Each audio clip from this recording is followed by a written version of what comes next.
প্রিয় দর্শক শ্রোতা, আসসালামু আলাইকুম রহমতুল্লাহ। এই মুহূর্তে অবস্থান করছি পার্বত্য অঞ্চলের রাঙ্গামাটি জেলার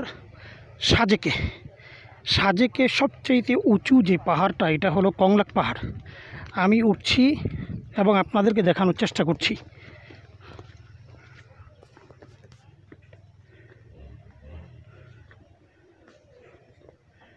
মাঝে মধ্যে আপনাদের সাথে কথা বলবো। এখানে যারা উঠে, ইয়াং থেকে মুরব্বি পর্যন্ত প্রত্যেকটা ব্যক্তি অনেক এনার্জি নিয়ে কিন্তু উঠতে হয়।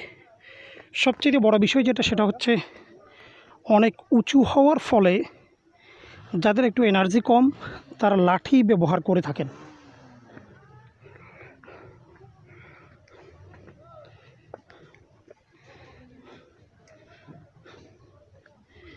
উপরে ওঠার পাশাপাশি দূরে যে সমস্ত পাহাড়ের ভিউগুলো দেখা যাচ্ছে, সেগুলো আপনাদেরকে দেখানোর চেষ্টা করছি আমি।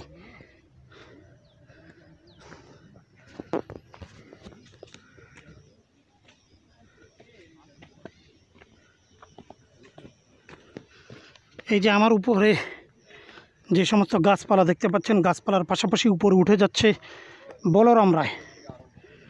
বলরাম হচ্ছে আমাদের অত্যন্ত স্নেহের একজন ছোট ভাই।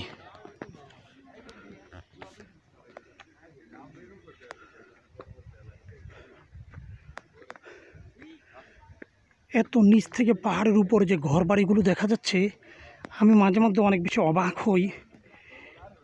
এই যে পানির যে সুব্যবস্থা, স্যানিটেশনের যে সুব্যবস্থা, এগুলো কিন্তু খুব একটা সহজ বিষয় এখানের জন্য না। আমরা দেখতে পাচ্ছি এই মুহূর্তে আমাদের একজন দিদি অনেক কষ্ট করে কিছু খাদ্যদ্রব্য নিয়ে এখানে উনি অবস্থান করছেন। এই যে লটকন দেখা যাচ্ছে, ওইখানে আম, পাশাপাশি হচ্ছে কিছু ডাব আছে। দিদি, ডাব কত করে? 150? আচ্ছা আচ্ছা, নামার সময় খাবো। এখন তো উপরে উঠছি, চলুন আপনাদেরকে একটু দেখাই।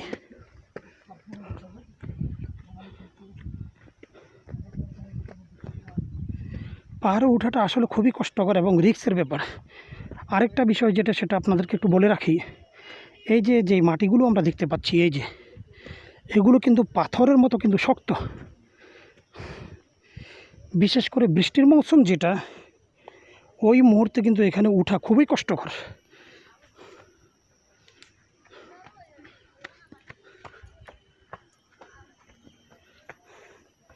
একটু রেস্ট নিয়ে নিলাম, আবার উপরের দিকে উঠতে থাকি। এই যে বলরাম এখানে একটু রেস্ট নিচ্ছে। ইয়াং মানুষ, তারপরও শক্তি ক্ষয় হয়ে যাচ্ছে, কষ্ট হচ্ছে।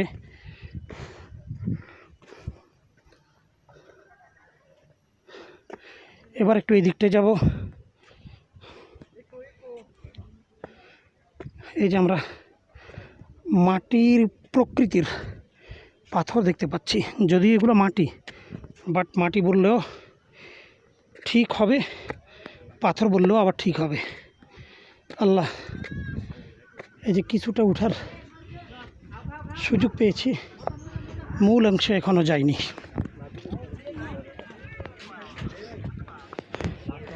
এখানে বেশ কিছু দোকানপাট আছে, কেউ চাইলেই হালকা নাস্তা, টুকটাক আপ্যায়ন, এগুলো কিন্তু করা যায় বা করতে পারে। এখন আবার এই যে উঁচু যে জায়গাটা, এদিক দিয়ে ওঠার চেষ্টা করব, যে রাস্তাটা দিয়ে।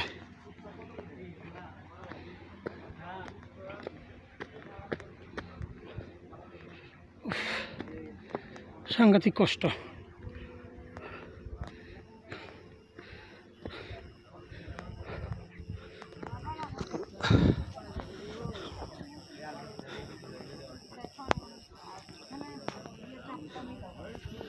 কয়েকজন উঠছে, মনে হচ্ছে তাদের একটু কষ্ট হচ্ছে, রেস্ট নিয়ে নিচ্ছে।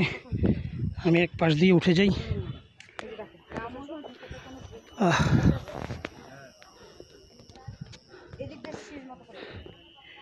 খুব রিস্ক, পা রাখা যাচ্ছে না। পা যে দিব,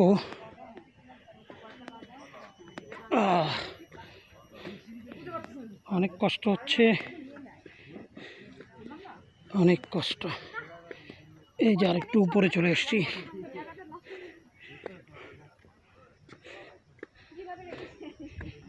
এখান থেকে নিচের ভিউটা আরেকটু দেখাই। ওয়াও,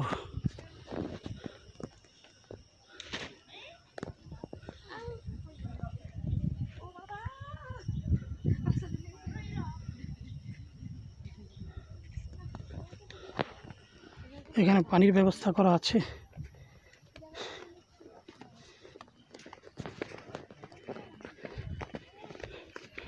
ওই যে বলরামের গতি বেড়ে গেছে, আমার আগে চলে যাচ্ছে এখন।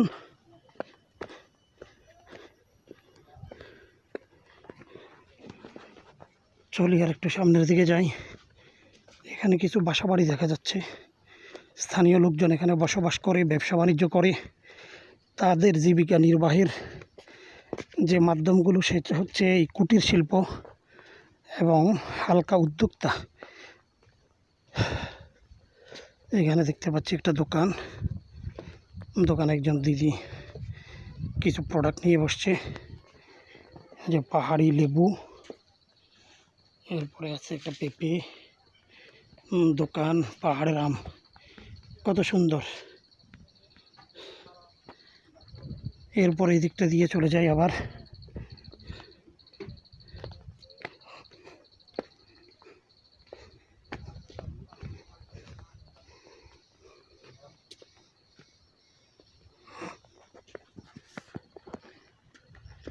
এবার একটু দ্রুত গতিতে উঠি, ভিডিওটা অনেক লম্বা হয়ে যাচ্ছে।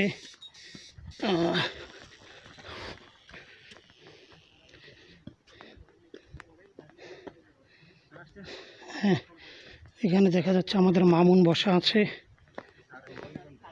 এই যে মামুন, এখানে এই যে সাদ্দাম,